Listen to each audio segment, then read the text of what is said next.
केसारी जी ने ये कमेंट किया है कि उनका ओहदा बढ़ेगा, हमारे भोजपुरी कलाकार वहाँ जाएंगे तो शायद अगर वो उनको ये चांस मिलता तो क्या तब वो बोलते ये बात। का हाल बा भाई लोग, तो उम्मीद करो तो रोड सब बढ़िया बन जाए। रोड सब हमारे चैनल पे नया बनी तो सब्सक्राइब कर लीजिए। तो आज हम बतलावल बनी खेसारी भैया के बारे में और काजल राघवानी के बारे में।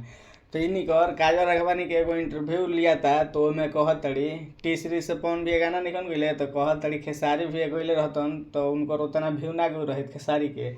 केसारी जी ने ये कमेंट किया है कि उनका ओहदा बढ़ेगा, हमारे भोजपुरी कलाकार वहाँ जाएंगे तो शायद अगर वो उनको ये चांस मिलता तो क्या तब वो बोलते ये बात। आपको लगता है कि इससे भोजपुरी का जो है सम्मान बढ़ेगा? शायद वो उनकी सोच है, लेकिन हमारे लिए गर्व की बात, प्राउड फील कर रहे हैं कि गर्व। तो हम कहीं महाराज खेसारी भैया के हाथ ना बेइज्जती कर तड़ी काजल राघवानी फिल्म में काम हुए न देत रहलन मर्दे भकुआइल बड़ी क्या उ सपना मन काजल जी तार का हम कहीं तार पूरा खानदान लगी तो खेसारी भैया कुछ उखड़ी ना।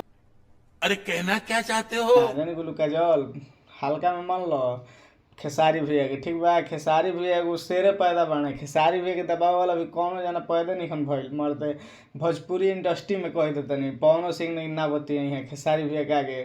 तो खेसारी भैया के बुराई मन करो काजल जी जानी बोलू मरते मारिया खेसारी भैया तो चल जब खेत के दखिन अभी एक फाइट पे अभी जानत नहीं हूँ। तो खेसारी भैया के यही से कहा था हल्का में मन लो मरते हल्का में कह तड़ू भोजपुरी इंडस्ट्री के लोग जाके वो में काम करते तो भोजपुरी के नाम बनता बढ़ता है। भाई झूठो के खाली अफवाह पहले से हो जाई। खेसारी भी आ बाड़े तू ठीक कहल बड़े पर दे आ तू काजल तो बोल तड़ू मारब लपड़ लेता नहीं क्या सीन है?